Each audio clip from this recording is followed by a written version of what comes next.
Di bumi lama, ada batu yang berbicara tanpa suara. Ukiran Jawi di atasnya bukan sekadar catatan sejarah, tetapi satu pesan dari langit untuk mereka yang masih percaya pada asal-usul bangsa ini.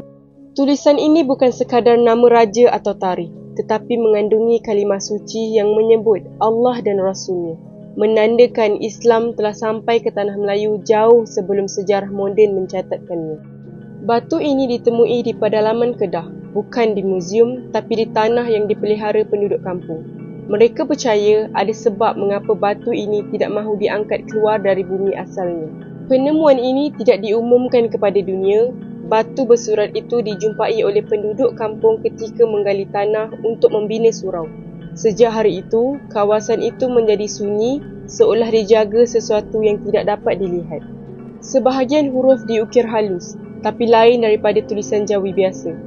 Di antara baris-baris doa itu, tertulis satu kalimat rahsia.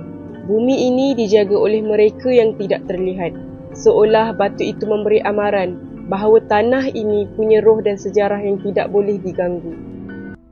Malam itu, beberapa lelaki cuba membawa keluar batu ini.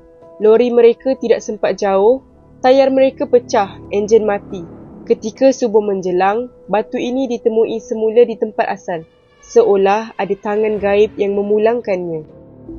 Penduduk tua berkata, batu ini dijaga oleh wali rahsia, hamba Allah yang tidak dikenal, tapi ditugaskan untuk menjaga ilmu dan tanah para nabi.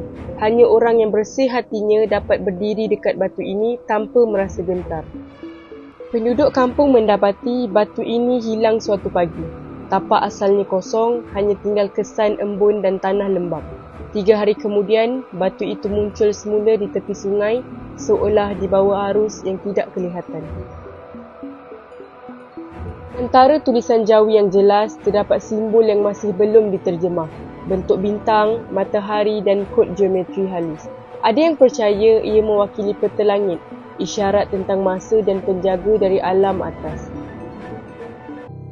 Waktu malam, batu ini memantulkan cahaya halus, seolah-olah bernafas, hidup dalam diam. Orang tua berkata, itu tanda ia masih dijaga oleh makhluk yang tidak terlihat. Ada rahsia yang tersimpan dalam batu bukan untuk dibaca, tetapi untuk direnung dan diingat. Sejarah Melayu bukan dongeng, ia sekadar menunggu masa untuk dibuka semula.